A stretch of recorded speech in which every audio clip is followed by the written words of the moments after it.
Assalamualaikum warahmatullahi wabarakatuh. Perkenalkan, nama saya Adi Atma dari jurusan Biologi 2018 Undip. Pada kesempatan kali ini saya akan mencoba menjelaskan kisah perjalanan KKN saya di Desa Kelurahan Tinjomulyo, Semarang.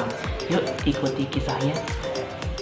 Undip atau Universitas Diponegoro merupakan salah satu universitas negeri yang ada di kota Semarang. Pada awalnya, Undip berdiri dengan nama Universitas Semarang dan dirintis secara resmi pada 9 Januari 1957. Pendirian universitas ini dilakukan bersama dengan pendirian Yayasan Universitas Semarang. Perintisan Undip dilakukan pada saat upacara Dies Natalis ketiga Universitas Semarang pada tanggal 9 Januari 1960. Pergantian nama dilakukan oleh Presiden Rakyat Indonesia yakni Insinyur Soekarno, di mana mengganti nama Universitas Semarang menjadi Universitas Diponegoro atau yang kini dikenal sebagai Undip. Perubahan nama tersebut dikuatkan dengan dikeluarkannya Peraturan Pemerintah Nomor 7 Tahun 1961 dan Surat Keputusan Menteri Pendidikan, Pengajaran dan Kebudayaan Nomor 101247 Undang-Undang tanggal 3 Desember 1960. Pergantian nama tersebut diberikan sebagai penghargaan atas prestasi dalam pembinaan bidang pendidikan tinggi di Jawa Tengah. Universitas Semarang yang sebelumnya berstatus sebagai universitas swasta kini berubah menjadi Universitas Diponegoro dan dinyatakan sebagai universitas negeri. Perubahan ini dimulai terhitung mulai pada tanggal 15 Oktober 1960 dan tanggal tersebut kemudian ditetapkan sebagai hari jadi Universitas Diponegoro.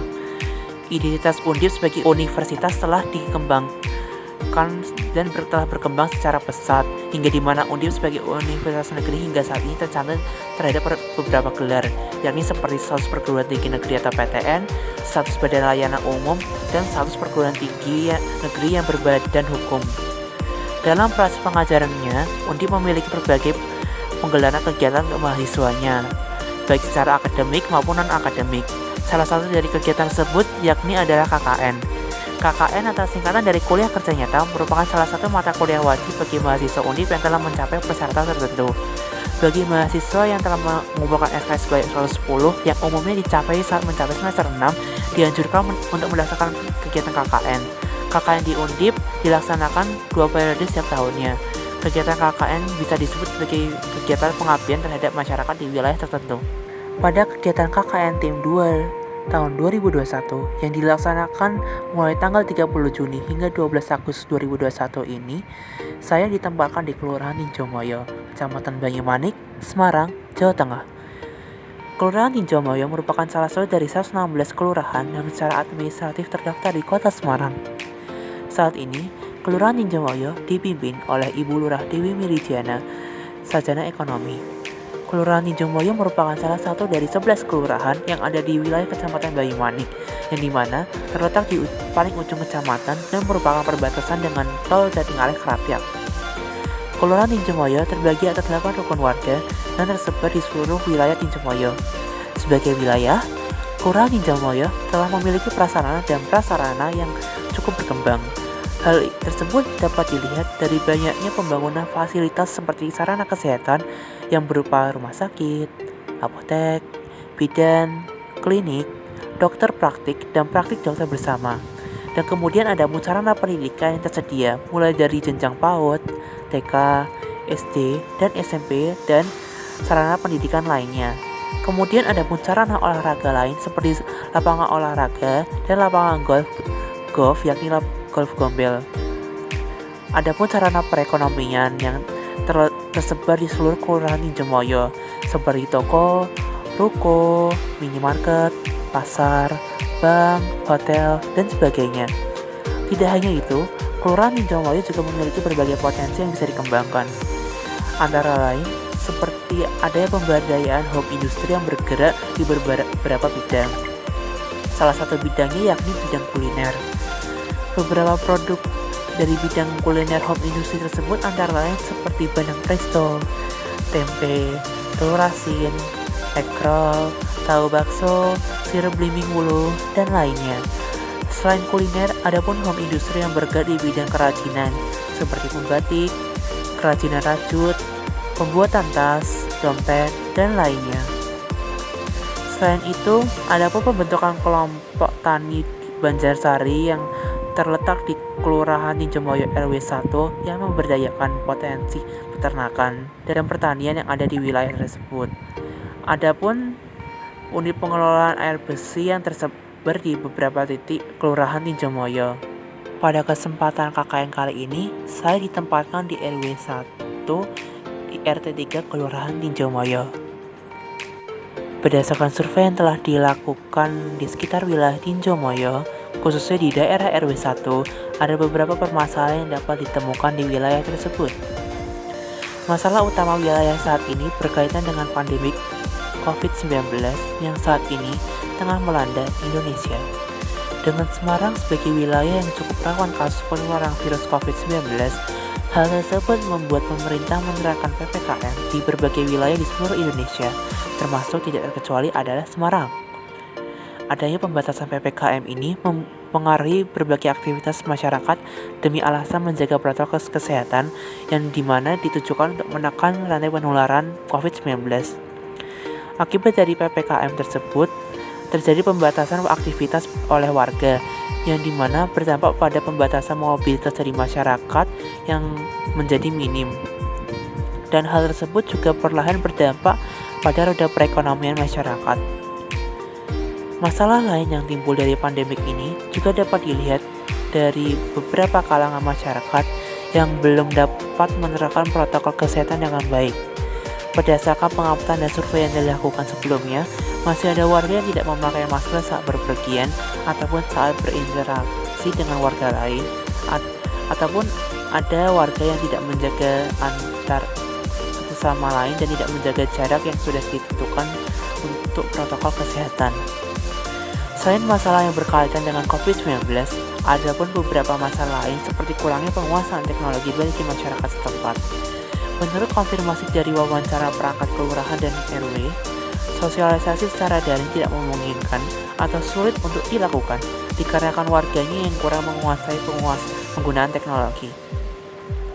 Dari serangkaian masalah dan potensi tersebut, saya selaku tim KKN 2 Undip 2021 menganalisa hal tersebut dan mencoba mengembangkan beberapa program yang digunakan untuk menindaklanjuti hal tersebut yang digunakan agar dapat mengembangkan wilayah Tinjomaya khususnya di RW 1 dan RT 3. Minggu pertama KKN yang dimulai 30 Juni sampai 6 Juli diawali dengan upacara pembukaan untuk penerjunan langsung peserta KKN ke wilayah masing-masing.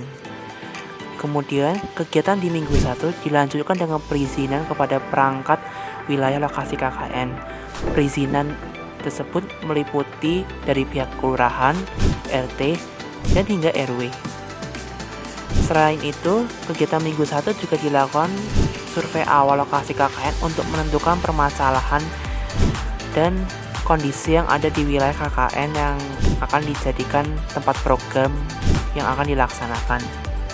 Kegiatan KKN minggu kedua yang dilaksanakan pada tanggal 7 hingga 13 Juli dilakukan dengan memulai perencanaan kegiatan dan pembuatan laporan rancangan kegiatan yang dimana hasil akhirnya akan membuahkan suatu file yang merupakan laporan rancangan kegiatan. Laporan rancangan kegiatan yang telah dibentuk kemudian diajukan kepada kegiatan RT sebagai proposal yang dimana merupakan proposal yang berisi kegiatan program kerja KKN yang akan diterapkan di wilayah tersebut.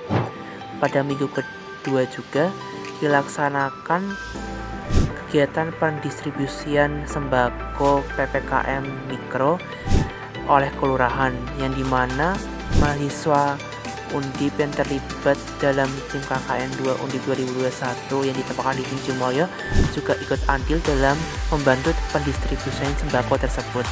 Kegiatan KKN minggu ketiga yang dilaksanakan pada 14 Juli hingga 20 Juli 2021 diawali dengan melakukan kegiatan pertemuan meeting dengan dosen pembimbing lapangan untuk membahas progres program kerja yang akan diterapkan di wilayah lokasi KKN masing-masing. Kemudian dilanjutkan dengan pembuatan material yang diperlukan untuk kegiatan program kerja yang akan dilaksanakan di wilayah KKN.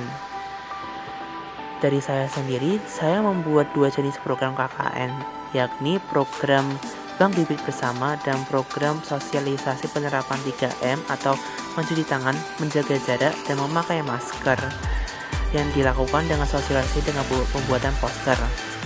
pembuatan materi yang saya buat, yakni diawali dengan pembuatan poster Bank Bibit Bersama dan poster untuk sosialisasi 3M.